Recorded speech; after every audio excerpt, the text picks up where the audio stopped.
आज का डिक्टेशन 100 शब्द प्रति मिनट रहेगा। डिक्टेशन स्टार्ट होगा 5 सेकंड बाद।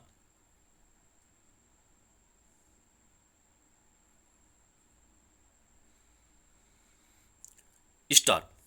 महानगरों की सबसे बड़ी मुश्किल यह है कि वे हर आदमी को ठिकाना मैसर नहीं करा पाते। वहां लोगों को गुजारे का कोई जरिया भले मिल जाए, पर हर किसी को सिर पर छत नसीब नहीं हो पाती। लाखों लोग दिन भर दिहाड़ी करके रिक्शा, रेहड़ी, ठेला खींचकर या भीख मांगकर किसी तरह गुजारा भर की आमद तो कर लेते हैं, पर रात गुजारने के लिए उन्हें फुटपाथों पर, खुले आसमान या ऊपरीगामी पुलों के नीचे, खाली बंद दुकानों के बाहर कोई जगह तलाशनी पड़ती है। इस तरह इन्हें मौसम की मार तो झेलनी ही पड़ती है।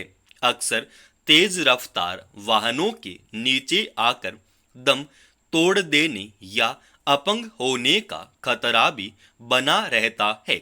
दिल्ली के शास्त्री पार्क इलाके में फुटपाथ पर सो रहे लोगों के ऊपर एक बेकाबू ट्रक के चढ़ जाने की घटना इसकी ताजा कड़ी है। इस हादसे में 3 लोगों की मौत हो गई, जबकि 2 को गंभीर स्थिति में भर्ती कराना पड़ा। ऐसे हादसों की खबरें कुछ कुछ समय पर हर महानगर से मिल जाती हैं। हर घटना के बाद सवाल उठता है कि आखिर इस तरह सड़कों के किनारे फुटपाथों पर सोने वालों के लिए कोई सुरक्षित इंतजाम क्यों नहीं किया जाता। हालांकि अनियंत्रित वाहनों के सड़कों के बीच की जगहों और फुटपाथों पर चढ़ने से रोकने की गरज से बहुत सारी जगहों पर लोहे की मजबूत बाड़ लगाई जाती है, मगर बहुत सारी जगहों पर ऐसी कोई व्यवस्था नहीं है। दिल्ली, मुंबई, चेन्नई आदि शहरों में सड़कों पर रात में भी आवाजाही लगी रहती है।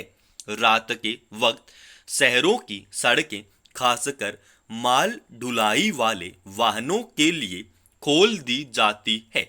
इसके अलावा बहुत सारे युवा देर रात को शराब पीकर वाहन दौड़ाना अपनी शान समझते हैं। वाहनों के अनियंत्रित होकर फुटपाथों पर चढ़ जाने की घटनाएं अक्सर शराब के नशे में गाड़ी चलाने की वजह से हो पाई गई हैं। हालांकि दिल्ली में जगह जगह सीसीटीवी कैमरे से निगरानी की जाती है। इसके बावजूद बहुत सारे वाहन चालकों की मनमानी पर लगाम लगाना कठिन बना हुआ है। देर रात को उनकी मनमानी और बढ़ जाती है।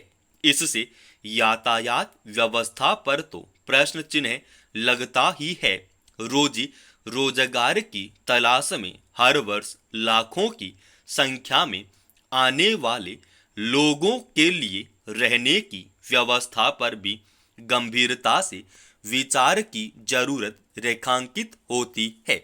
अनेक मौकों पर यह बात कही जाती रही है कि बढ़ते पलायन और महानगरों पर उसके बढ़ते बोझ की वजह से सरकारों के लिए बुनियादी सुविधाएं मुहैया कराना चुनौती है।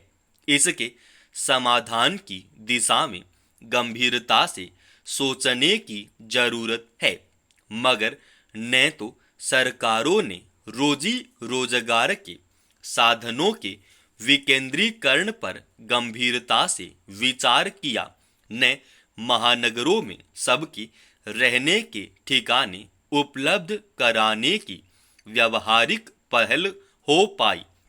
दिल्ली में रेन बसेरे बनाए तो गए, मगर उनकी क्षमता इतनी नहीं है कि लोगों को फुटपाथों पर सोने को मजबूर न होना पड़े। उनमें भी जरूरी सुविधाओं के अभाव की शिकायतें आती रहती हैं। दरअसल महानगरों में बेसहारा लोगों के बारे में कोई व्यावहारिक नीति बनाने के बारे में सोचा ही नहीं गया। अगर जगह जगह थोड़े शुल्क के साथ भी धर्मशाला जैसी रात गुजारने की जगह बना दी जाए तो लोगों की जिंदगी जोखिम में डालकर फुटपाथ पर सोने से काफी हद तक निजात दिलाई जा सकती है। खाद्य पदार्थों में मिलावट के मामले आम होने की वजह से आज हालत यह है कि कुछ भी खाकर आश्वस्त नहीं हुआ जा सकता कि वह सुरक्षित और सेहत के लिए फायदेमंद है। मिलावट के कारोबारियों को इस बात से कोई फर्क नहीं पड़ता कि मिलावटी चीजें खाकर लोग बीमार हो गए या उनकी जान ही चली गई। सामान्य दिनों की इस विडंबना के बीच हैरानी की बात यह है कि पर्व त्योहार के मौकों को भी नहीं बख्शा जाता और सिर्फ कमाई के लिए मिलावटी या फिर खराब हो चुके खाद्य पदार्थ बेचने में कुछ लोगों को हिचक नहीं होती। कई त्योहारों के मौकों पर खबर आती है कि कुड्डू का आटा खाने से कई लोग बीमार हो गए। कई बार इस तरह की घटनाएं सामने आती रहती हैं और अगर कभी कोई मामला तूल पकड़ लेता है तब यह आश्वासन जरूर दिया जाता है कि इस संबंध में जांच और दोषियों के खिलाफ सख्त कार्रवाई की जाएगी। मगर हकीकत यह है कि कुछ दिनों के बाद सब भुला दिया जाता है और हादसे होते रहते हैं।